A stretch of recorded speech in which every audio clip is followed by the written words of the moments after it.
آج آپ کے سامنے جو بات رکھنا مطلوب ہے، مقصود ہے، وہ یہ ہے کہ اللہ رب العزت نے اسلامی گھرانے کو آباد رکھنے کے کچھ طریقے بتائے ہیں۔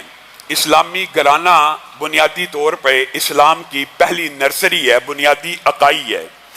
ایک اسلامی گھر جہاں سے علماء بھی پیدا ہو سکتے ہیں، جہاں سے فاسق و فاجر بھی پیدا ہو سکتے ہیں، وہ بنیادی اکائی ہے، وہ بنیادی یونٹ ہے جس کے اوپر معاشرے میں اسلام کا، مسلمانوں کا اور مستقبل کے اندر آپ کے حکمرانوں کا انتخاب کیا جاتا ہے۔ اسلامی معاشرہ ایک گھر سے بنتا ہے، اس کی بنیادی اکائی ایک گھر ہی ہوتا ہے، لیکن ہمارے ہاں بدقسمتی سے جب ایک نیا گھر، نیا یونٹ بنانا ہوتا ہے، ابتدا کہاں سے ہونی چاہیے؟ اللہ کی تائید و نصرت سے، لیکن ہم اس کی ابتدائی ایسے اعمال سے کرتے ہیں کہ گھروں کے جنازے نکل جاتے ہیں۔ نبی کریم صلی اللہ علیہ وسلم نے سب سے پہلا جو حکم دیا، اور قرآن پاک میں جو حکم ہے وہ یہ ہے، اگر کوئی باپ، اگر کوئی بیٹا، اگر کوئی بھائی اپنے کسی بیٹے کا، کسی بھائی کا نیا اسلامی گھر بنانا چاہ رہا ہے، یعنی شادی کرنے کی نیت کر رہا ہے، تو پہلی ابتدا تو یہاں سے ہونی چاہیے کہ رسول اللہ صلی اللہ علیہ وسلم نے کہا حسب نسب کی وجہ سے شادی ہوتی ہے، مال و دولت کی وجہ سے بھی ہوتی ہے، حسب نسب کی وجہ سے بھی ہوتی ہے، مال و دولت کی وجہ سے بھی ہوتی ہے، لیکن تمہیں کیا ہو گیا؟ تم شادی نیکی کی بنیاد کے اوپر نہیں کرتے۔ آج خوبصورت لڑکی چاہے غریبوں کی بھی ہو، اس سے تو بیاہ کر لیا جاتا ہے، اس کو تو شادی کی سہولت میسر ہے۔ وہ نیک عورتیں، وہ پاکیزہ عورتیں جن کے بالوں کو بھی شاید کبھی آسمان کے سورج نے نہ دیکھا ہو، ان کے بالوں پہ چاندی آ جاتی ہے، 40 برس کی عمر ہو جاتی ہے، کوئی ان سے شادی بیاہ کرنے کے لیے تیار نہیں ہوتا، اور پھر بعد میں آپ علماء کے پاس آتے ہیں، پیروں فقیروں کے پاس جاتے ہیں، اپنے مسائل لے کر گھر کا بیڑا غرق ہو گیا، گھر کا جنازہ نکل گیا۔ نہیں، تو نے ابتدا جو گھرانے کی بنیاد رسول اللہ صلی اللہ علیہ وسلم نے بیان کیا، اسی کے اوپر عمل نہیں کیا۔ نکاح اور شادی بیاہ آپ کو اور مجھے کس بنیاد پہ کرنا چاہیے؟ نیکی کی بنیاد کے اوپر۔ ہم کس بنیاد پہ کرتے ہیں؟ لڑکے کی انکم کتنی ہے؟ لڑکا امیر ہے، لڑکا مالدار گھرانے سے ہے، چونکہ میری بیٹی ناز و نام سے پلی ہے، ایک اچھے کھاتے پیتے گھرانے کی ہے، میں اس کے لیے صرف امیر لڑکا ڈھونڈ رہا ہوں، نہ سیرت دیکھ رہا ہوں، نہ کردار دیکھ رہا ہوں۔ اور بعد میں شادی کے 2 سال بعد جب پتہ لگتا لڑکا ایسا ایسا ایسا ہے، ایمانداری سے بتلائیے، تو نے کیا لڑکا نیک ڈھونڈا تھا؟ تو نے لڑکا دیکھا ہی وہ تھا کہ جس کی جیب میں چند ٹکے ہوں، ٹکے تو وہ تیری بیٹی کو دے رہا ہے، ٹکے تو وہ تیری بہن کو دے رہا ہے، گلا کس بات کا ہے؟ جی اس کا کریکٹر اچھا نہیں، جی اس کا اخلاق اچھا نہیں، جی وہ بدتمیز بڑا ہے۔ تو نے یہ چیزیں دیکھی تھی؟ تو نے تو شادی جس بنیاد پہ کی تھی، تیرا وہ مقصد اللہ نے پورا کر دیا، اب تجھے گلا نہیں کرنا چاہیے۔ اور کلام حمید کے اندر بھی اس بات کے اوپر رہنمائی موجود ہے، جن بچوں کے دین تمہیں پسند آ جائیں، اگر وہ فقیر ہی کیوں نہ ہو، تم سے آ کے رشتے مانگے، ان سے رشتے کر دیا کرو۔ ان یکونوا فقراء یغنیہم اللہ من فضلہ، فقیر بھی ہوں گے، اللہ اپنے فضل و رحمت سے ایسی برکھا برسائے گا رحمت کی، ایسی بارش کرے گا رزق کی کہ تیری بیٹی کو کوئی تکلیف نہیں ہوگی۔ نبی کریم صلی اللہ علیہ وسلم نے، پہلی بات بیٹی کی طرف سے کر رہا ہوں، بیٹوں کے حوالے سے بھی بات ہوگی، نبی کریم صلی اللہ علیہ وسلم نے کہا تم نکاح کے موقع کے اوپر ایسا لڑکا تلاش کرو جس کا دین تمہیں اچھا لگتا ہو۔ کیوں؟ اگر تمہاری بیٹی اور بہن اس کو پسند آئے گی، اس کی عزت اور اکرام کرے گا، اس میں اضافہ کرتا چلا جائے گا، اور بالفرض اس کو پسند نہ بھی آئے گی تو اس کی بے عزتی نہیں کرے گا، اس کی توہین نہیں کرے گا، اللہ سے ڈرتے ہوئے اس کے حق پورا کرنے کی کوشش کرتا رہے گا۔ نہیں، ہم نے تو صرف مال کی بنیاد پہ شادی کرنی ہے، اور اللہ معاف کرے ہمارا معاشرہ کس سمت میں جا رہا ہے۔ شادی بھی کب کرنی ہے؟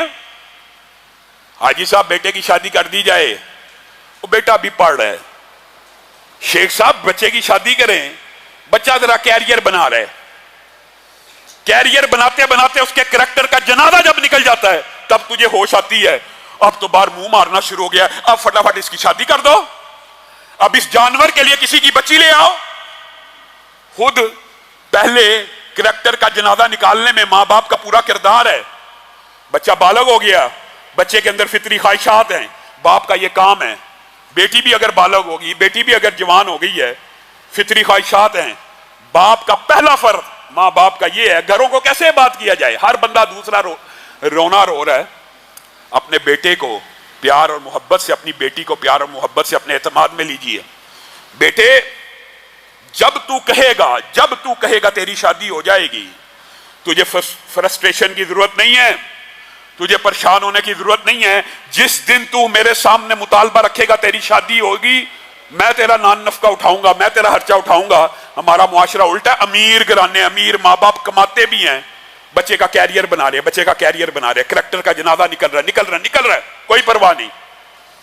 بیٹی بڑی ہو گئی ہے, اس کو کہا جائے بیٹی, اور بیٹے کو بھی کہنا چاہیے, اور بیٹے تیری من پسند شادی کروں گا, جو بچی تجھے اچھی لگے گی, جو عورت تجھے پسند آئے گی, جو عورت کا کردار اخلاق فیملی میں فلاں فلاں فلاں آپشن دینی چاہیے اور بتانا چاہیے, کھل کے ڈسکس ہونا چاہیے. بیٹا یہ کر لے, جہاں کہے گا میں تیری شادی کر دوں گا, میں رشتہ مانگوں گا. بیٹی کو بھی کہا جائے کہ میں رشتہ مانگوں گا. بیٹے اور بیٹی سے پیار ہی کوئی نہیں, بیٹے اور بیٹی کے ساتھ اتنا فاصلہ ہے, گھر کیسے آباد ہوں گے. بیٹے کو کبھی چوما نہیں ہے, بیٹی کے سر پہ کبھی ہاتھ نہیں رکھا, بیٹی کو کبھی گلے نہیں لگایا, بیٹے کو گلے نہیں لگایا. پھر گلی کے نکر کے اوپر ایک بدماش آوارہ لوفر پاکیزہ اور پوتر بیٹیوں کو گندے میسج کرتا ہے. بچی بیچاری یہ سمجھتی ہے کہ میرے گھر میں نہ کبھی بھائی نے مجھ سے پیار محبت کے بول بولے, نہ کبھی باپ نے بولے. یہ کیسے بول ہیں, یہ کیسے الفاظ ہیں, یہ مجھے چاہتا ہے, یہ مجھے پسند کرتا ہے, میرے حسن کی تعریف کر رہا ہے. میرے بھائیو یاد رکھو, یہ صرف عام بچے بچیوں کی بات نہیں کر رہا. اللہ کی قسم کھا کے کہتا ہوں, محدثین نے بھی یہ باب لکھا ہے. کیا عورت کے اندر حصے ذکاوت ہوتی ہے. عورت پاکیزہ طاہرہ مطہرہ بھی کیوں نہ ہو, اگر اس کو کوئی بندہ بار بار یہ کہتا ہے نا تو مجھے پسند ہے, وہ ریجیکٹ کرے گی. نیک ہے, ریجیکٹ کرے گی, اس کا منہ توڑے گی, اس کو روکے گی. یہ ایک فطری بات ہے نیک عورت کا. لیکن یہ باپ بڑا اہم ہے, اس کے دل کے اندر اس کو پسند کرنے والے کے لیے نرم جذبات آئیں گے. یہ ایک حصہ اللہ تعالیٰ نے عورت کے اندر بھی رکھی ہے, اسی طرح بچوں کے اندر بھی رکھی ہے کہ جو ان سے محبت کرے, الفاظ بولتا ہے. بچے کو گھر کے اندر ساری زندگی پیار محبت نہیں ملا, بچی کو نہیں ملا, پھر کوئی گلی کا اوباش اور آوارہ بچہ تیری بیٹی کی یہ محبتیں اچک لے, تجھے اپنے ضمیر کو بھی ٹٹولنے کی ضرورت ہے. ہم نے کون سا خول چڑھایا ہوا ہے, ہم کس معاشرے میں رہتے ہیں. ہم اپنے بچوں کو پیار نہیں کرتے, ہم اپنی بچیوں کے سر کے اوپر شفقت سے ہاتھ نہیں رکھتے, ہم ان سے یہ بات ڈسکس نہیں کرتے. جائیے اپنی بیٹی کو, اپنے بیٹے کو کہہ دیجیے, آج جا کے ارادہ کر کے جائیے, بیٹے جہاں کہے گا شادی کریں گے, باہر کبھی منہ نہیں مارنا, کبھی کسی غیر محرم کو میسج نہیں کرنا, کسی کی طرف نظر اٹھا کے نہ دیکھنا, میں تیرا باپ تیرا حلال طریقے سے نکاح کروں گا. بیٹی کو بھی کہیے, اللہ کی قسم برائی کے آگے بند باندھنے کا سب سے پہلا اصول اور طریقہ یہی ہے.